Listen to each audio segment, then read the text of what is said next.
बिस्मिल्लाहिर्रहमानिर्रहीम। अज़ीज़ तालिब इल्मो, अस्सलामु अलैकुम वरहमतुल्लाहि वबरकातुहू।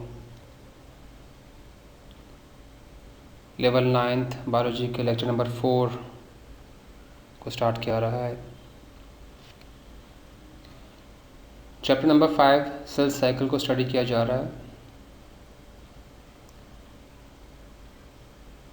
सेल साइकिल हमने स्टार्ट किया था और इसमें हमने मेजर देखे थे कि दो फेजेस हैं, that is interphase and mitotic phase. Interphase last lecture में हमने कवर कर लिया था। Today we are going to start mitotic phase, और इस माइटोटिक फेज में जो फर्स्ट टाइप है दैट इज़ माइटोसिस। माइटोसिस एक जर्मन बायोलॉजिस्ट ने 1880s में ऑब्जर्व किया था कि सेल डिवाइड होता है और ये स्टेप बाय स्टेप डिवाइड होता है, first nucleus and after that cytoplasm. अगर हम इससे एक्सप्लेन करना चाहें तो इस तरह से कि ये सेल की ऐसी डिवीज़न है जिसमें एक सेल 2 डॉटर सेल्स इस तरीके से प्रोड्यूस करते हैं कि नंबर ऑफ क्रोमोसोम्स सेम वही रहते हैं जो कि उनके पेरेंट्स सेल्स में पाए जाते हैं। सेल डिवीज़न का ये प्रोसेस यूकैरियोटिक सेल्स में माइटोसिस के ज़रिए से होता है, जबकि प्रोकैरियोटिक सेल्स में बाइनरी फ्यूजन से सेल डिवीज़न अंजाम पाता है।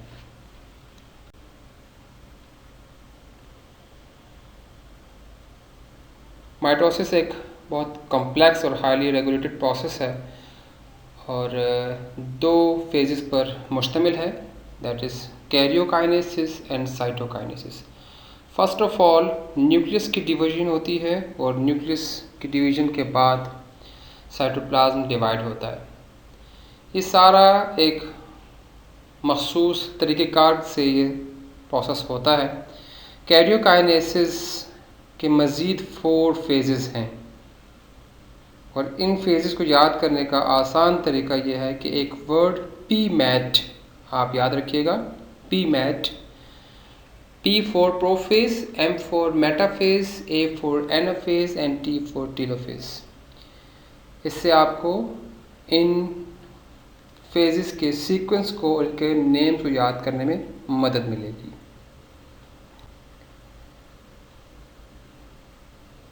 कैरियोकाइनेसिस के फेजेस में सबसे पहला फेज है प्रोफेज।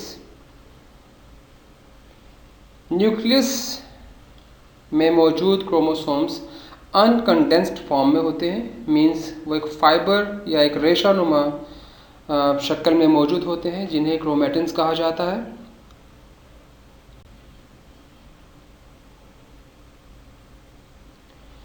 ये क्रोमैटिन कंडेंस होने के बाद क्रोमोसोम्स बनाते हैं। Each chromosome is made of 2 sister chromatids. 2 sister chromatids मिलकर एक क्रोमोसोम को बनाते हैं और इन दोनों क्रोमैटिड्स को सेंटर पॉइंट जहाँ से जोड़े जाते हैं या जुड़ते हैं उसे सेंट्रोमेयर कहा जाता है। इन्हीं क्रोमोसोम में, सेम क्रोमोसोम के अंदर काइनेटोकोर पाया जाता है, जो कि आप देख रहे हैं कि सेंट्रोमेयर के सराउंडिंग में आप देखें कि काइनेटोकोर एक कंपोनेंट मौजूद है। ये काइनेटोकोर का फंक्शन क्या है नेक्स्ट स्लाइड में आपको इंशाल्लाह इसके बारे में बताया जाता है। 4th पॉइंट है कि kinetochore is the point where spindle fibre attach. अब स्पिंडल फाइबर क्या है, लेट्स सी।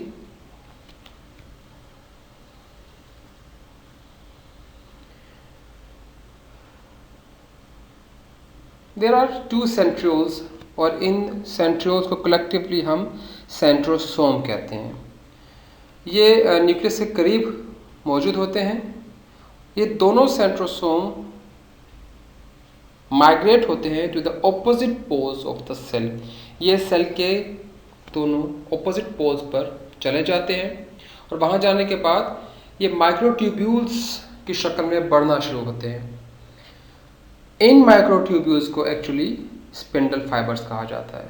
वो जो काइनेटोकोर आपको बताया था लास्ट स्लाइड में, स्पिंडल फाइबर्स इन काइनेटोकोर्स के साथ आकर अटैच होते हैं। आगे चलते हैं। बाय दिस टाइम ये जो और इस वक्त जबकि स्पिंडल फाइबर्स बढ़ रहे होते हैं साइज में या अपनी लेंथ में, इस वक्त न्यूक्लियर इन्वेलप डिग्रेड हो जाता है और स्पिंडल फाइबर्स जो सेंट्रल स्पेसेस होती हैं, मींस के क्रोमोसोम्स के सेंट्रल स्पेसेस, उनमें धंसना शुरू हो जाता है, इन्वेड होना शुरू हो जाता है।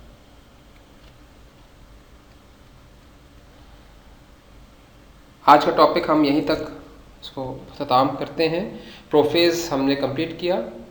Next 3 phases, metaphase, anaphase and telophase को हम आने वाले लेक्चर में शेयर करेंगे आपसे।